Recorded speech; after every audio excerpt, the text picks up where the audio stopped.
Blame Omari Beats.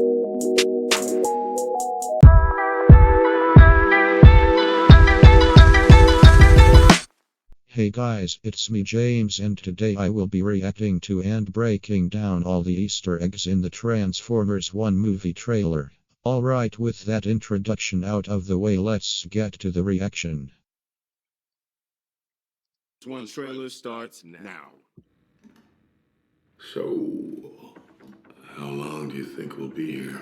I'm not talking to him. You know what? We are so screwed. Thought you weren't talking to me. You two, come with me. Report to Waste Management. Hi there. Hello, I'm B127. I'm actually working on some nicknames. The one I'm floating right now is Badassatron, which is actually pronounced Badassatron. We're gonna call you B. Editing those sensor beeps is gonna be a I know pain we're in the just butt. lowly worker bots who can't even transform. Don't you want to see what's out there? There's a reason no one goes to the surface. It's dangerous. Why'd you bring jetpacks? If we survive this, I'm gonna kill you. I accept Literally those no terms. scope, and I will never re-argue.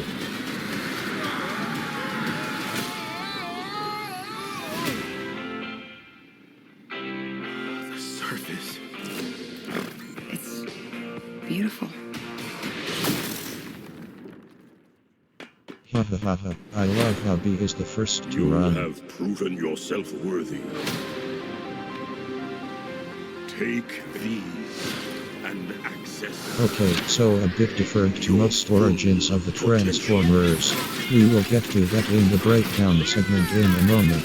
Also, make sure to subscribe to my Transformers channel Jason Omus, as I will be uploading a video similar to this on there as well.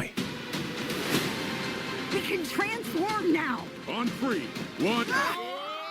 I love those cliches in movies where an epic moment is seemingly gonna happen, but something happens to the characters instead. Ha ha ha ha, hilarious.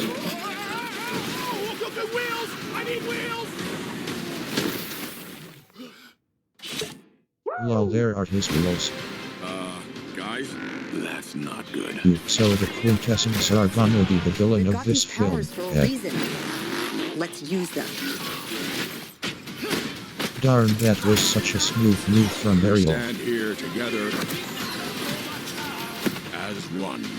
Okay, things are flashing really fast, but I think I saw Black Arachnia, Starscream, Shockwave, and Soundwave. Knife hands? I have knife hands! I can see that. B and Orion are already acting as best friends. I wonder how it will turn into a father-son dynamic. B, these are not the bad guys. Why did you cut the door? Wait, no, it was already like that. Right? Yes, that's right. Yes, It was. Yeah, it was already like. Yeah, that's right. B, don't point your knife hands at people. Alright, so Given Reviews is the name of my channel. Time to give the trailer a review. One thing I've noticed from the Transformers fandom is a lot of feelings are mixed. Some people are unsure of the animation quality, as it evidently feels like Bionicle.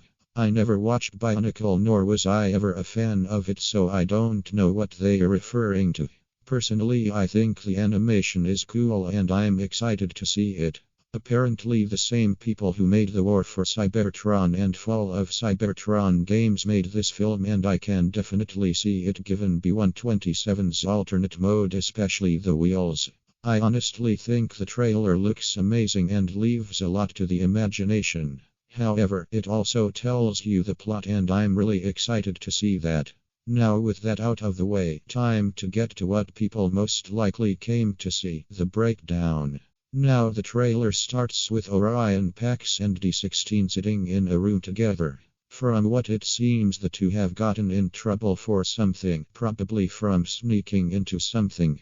Now, for those of you who don't know, Orion Pax is Optimus Prime's name before he received the Matrix of Leadership, which turned him into a Prime, and D16 is Megatron's name in some continuities before he took on the name of Megatronus and later shortened it into Megatron. Anyway, D16 is mad at Orion for getting them in trouble when they are met by another Cybertronian. Personally, I did not recognize this Cybertronian, but another Transformers YouTuber that I watch named Commodin Cam did and recognized him as Darkwing, a Decepticon from the Generation 1 continuity. Oh, and I kind of realized this on my second watch of the trailer and when Commodin said it, but Megatron's head design is similar to the head design in the Generation 1 comics with the black helmet and yellow eyes and all. The two then meet B-127, who will better be known in the future as Bumblebee, but for now Orion and D16 refer to him as B for short, despite Bumblebee suggesting how do I say this in family-friendly terms, bad Buttatron. Yeah, I'm gonna go with that. We are then shown a brief clip of Orion Pax in his later Optimus Prime form with the Matrix of Leadership glowing through his chest. He is shown falling through the ceiling, perhaps meaning this is during the Great War and he's broken through the roof to fight Megatron. Then we are shown a clip of Orion, D16, B-127, and Ariel in a cave and Orion and D16 turning on their headlights. A possible reference to a clip we are shown a second later of them mining Energon.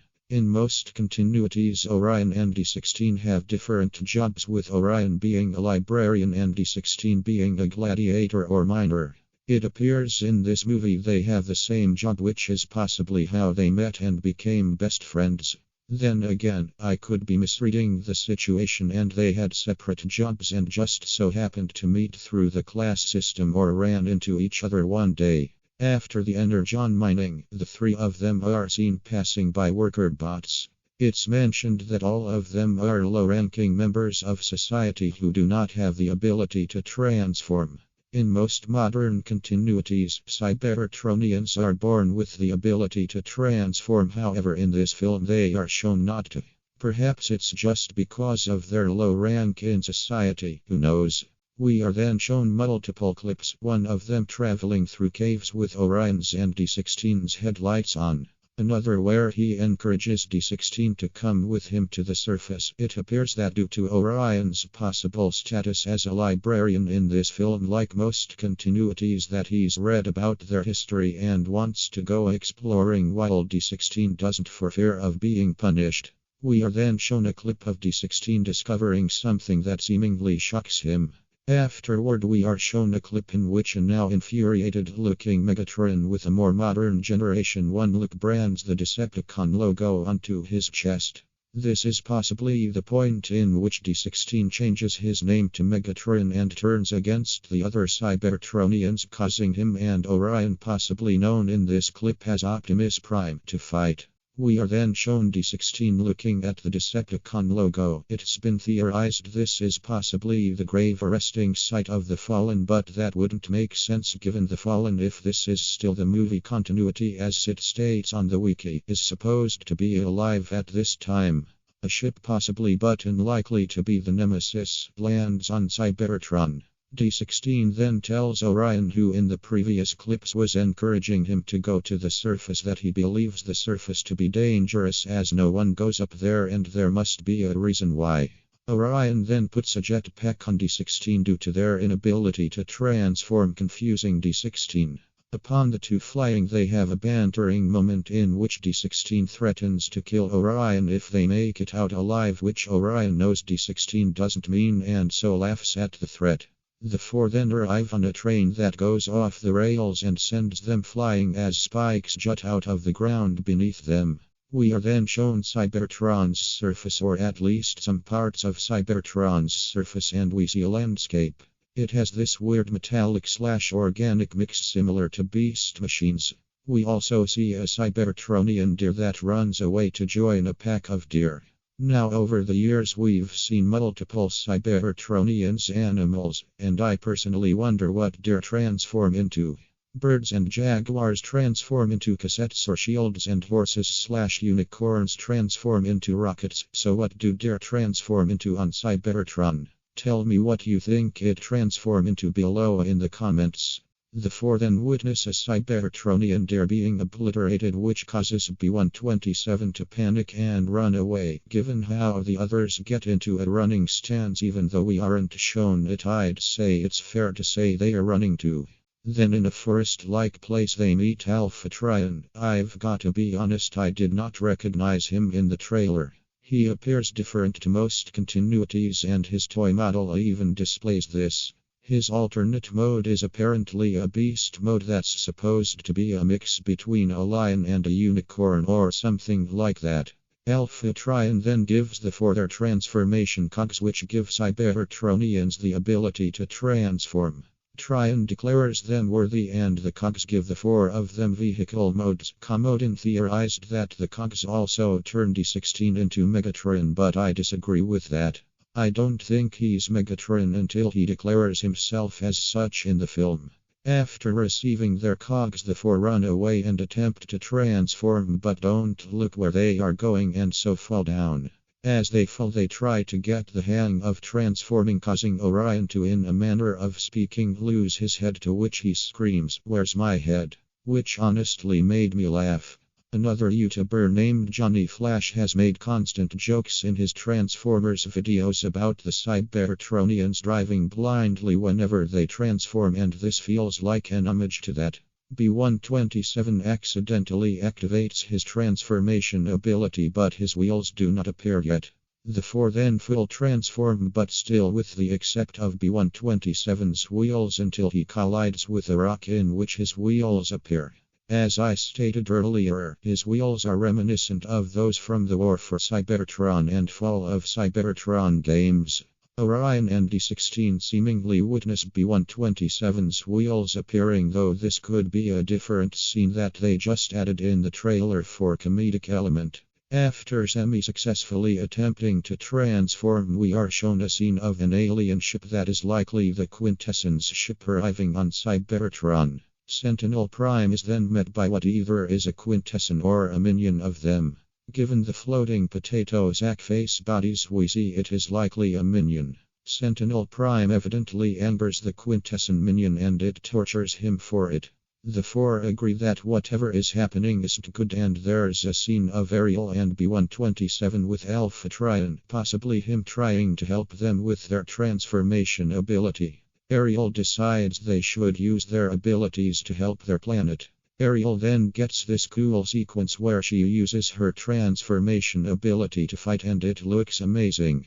An explosion then knocks a number of Cybertronians back, a lot of them looking like the Seekers. Several clips of them fighting. Now it's unclear which scenes are the Cybertronians fighting the Quintessence and which are them fighting Megatron and his Decepticons. As we sadly know, at some point in this film, the two are gonna have a moment where they break up their friendship, and that's gonna be heartbreaking to see, but it has to happen. Orion, similar to Ariel, uses his transformation ability to either fight a Quintesson or a Decepticon in a similar manner to the original animated movie. We then see to be a spider-looking Cybertronian, and it's argued about who she is. Many do not believe her to be Black Arachnia, given Black Arachnia is a Beast Wars character and Arachnid is believed to be her modern-day ancestor. I guess we'll find out when we watch the film. We then see Starscream, Shockwave, and Soundwave. Starscream is seen walking down a throne. This is possibly the moment where Megatron finds out about a rebellion on Cybertron and decides to join and turn against everyone. In another clip, which many theorize to be a Vehicon fighting a Sharkticon, we see Alpha Trion's beast mode attack. In the next clip, a Seeker, seemingly Skywarp, fights against another creature, possibly a Cybertronian. In the next clip, a Vehicon attempts to punch B-127 but accidentally activates his face mask. This face mask is very reminiscent of Bumblebee's original toy design or his gold bug design. B-127 gets excited about the face mask and excitedly tells his friends about it, only to accidentally cut off the Vehicon's head with his energon blades. Or are those stingers? I guess we'll find out. B127 excitedly shows them off, and then in a moment that shows the friendship between Orion and B127, they transform and roll away. After a title card, B127 cuts up a place that appears to be a communications database. Orion and Ariel inform him that the Cybertronians he nearly killed are not the bad guys. Ariel asks what he cut the door. B127 lies and says the door was like that when he got there, and accidentally scares two Cybertronians into going along with his lie. Anyway, that's the entire trailer. We did it. Geez, who knew breakdowns could be so exhausting? Anyway, if you enjoyed this video, make sure to like if you'd like to, and subscribe if you want, as it will get you notified of when I post next. Especially if you hit that notification bell. I'll see you guys next time. Bye.